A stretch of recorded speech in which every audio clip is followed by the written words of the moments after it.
Do we need to use a fill flash for bird photography anymore? My name's Paul Miguel, I'm a professional bird photographer, and today I'm going to show you how using fill flash can improve your bird photos as I photograph red grouse in flowering heather. But ever since I switched to digital photography, I found myself using this flash technique less and less. At the end of the video, I'm going to see if we can simply use post-processing to create the same effect. If you're not sure what fill flash is, it's a technique where you use both natural light and flash at the same time to give you a balanced exposure. You generally expose for most of the scene using natural light and then just a touch of flash to help brighten up any shadow areas. In bird photography, it can be very useful if you're photographing into bright sun, where you expose for the highlights, but you use a touch of flash to brighten up the deep shadows. It can also be used on overcast days where the underside of a bird might be in a lot of shade, and you could also use it simply to add a catch light in the bird's eye.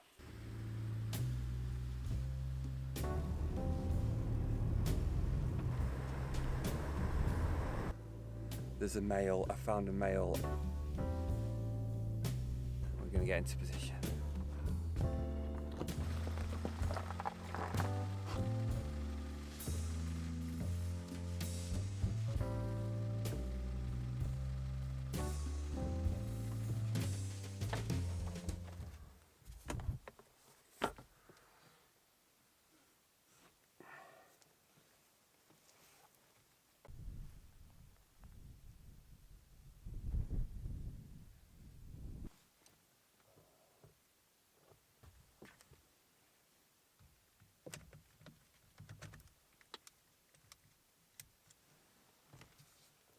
I'm using the Canon Speedlite flash gun, the 580 EX2, and when I put this on top of the camera on the hot shoe, it will communicate with the camera in terms of exposure.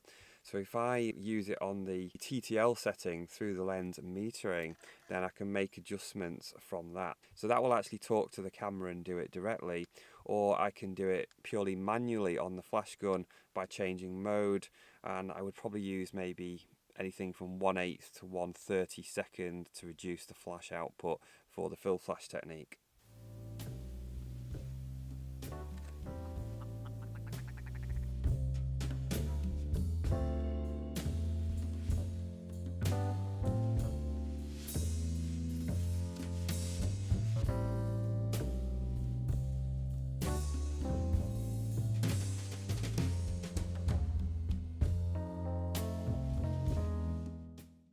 So I've got a few shots there, just using the natural light.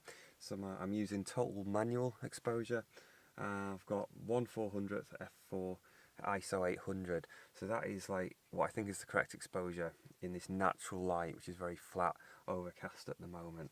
So these grouse are being so tolerant, it's incredible. So now I'm going to switch the flash on, and then I need to adjust it. So what we want is a little bit of flash, but not too much to overpower it. So instead of leaving it up to the camera, for the camera to decide how much flash it thinks it needs to light the subject, we're going to reduce it a bit. Now there's different ways you can do that. So I like to do it on the flash itself. So if I just press this, and then I'm going to go down, just from my experience and a bit of a guess, to -1 2/3, and I'm going to try and get some shots.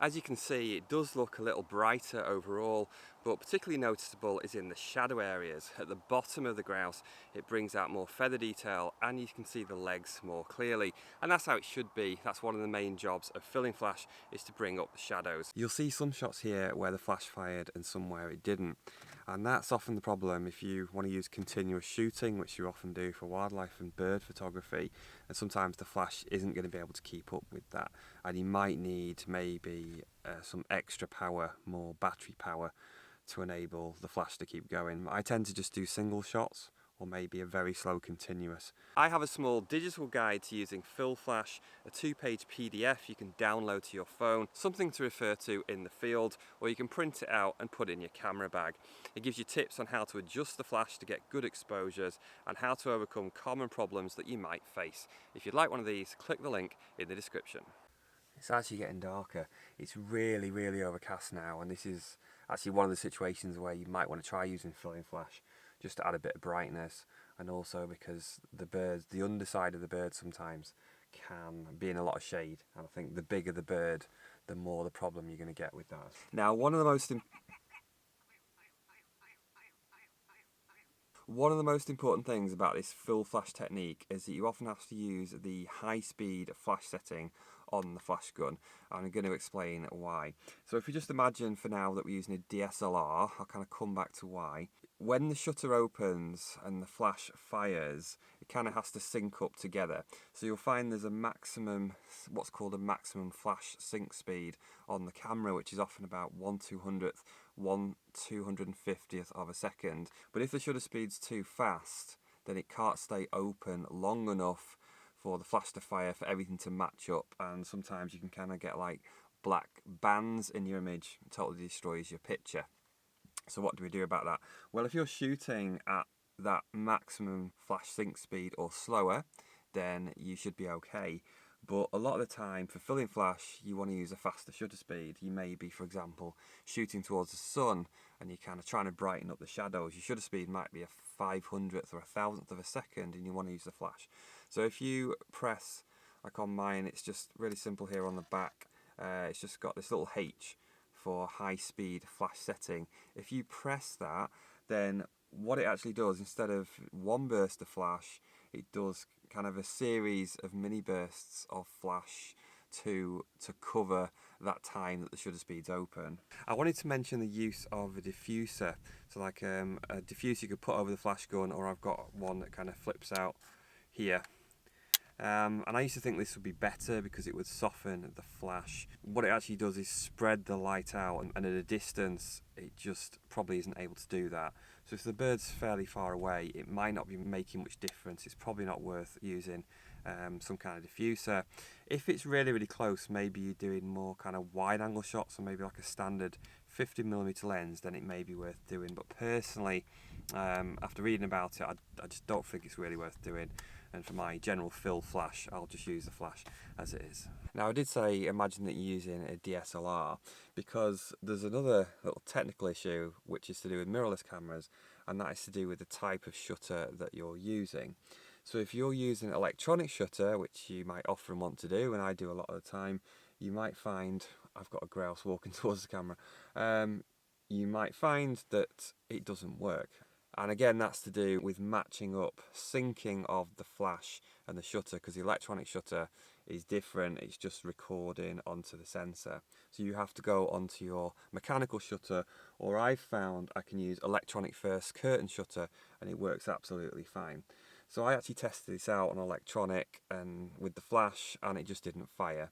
And then I went to electronic first curtain and it fires absolutely fine. So that's really important. If the flash isn't firing, check what kind of shutter mode you're on, and if you change that, then it should be okay. But can we recreate a similar effect to fill flash in post-processing? I'm going to take an image where no flash was used and see if I can make it look like one taken with fill flash.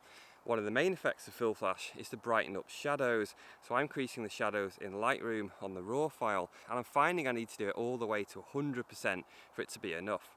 After converting to a JPEG in Photoshop, I'm going to do the same adjustments I made to my flash image, just a little contrast, slightly brighter, and also a touch of saturation. And here we have our two images.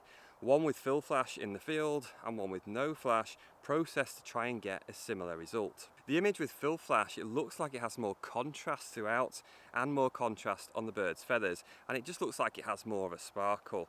Perhaps the biggest thing in the processed image is that it looks very flat, and this is because of increasing the shadows so much.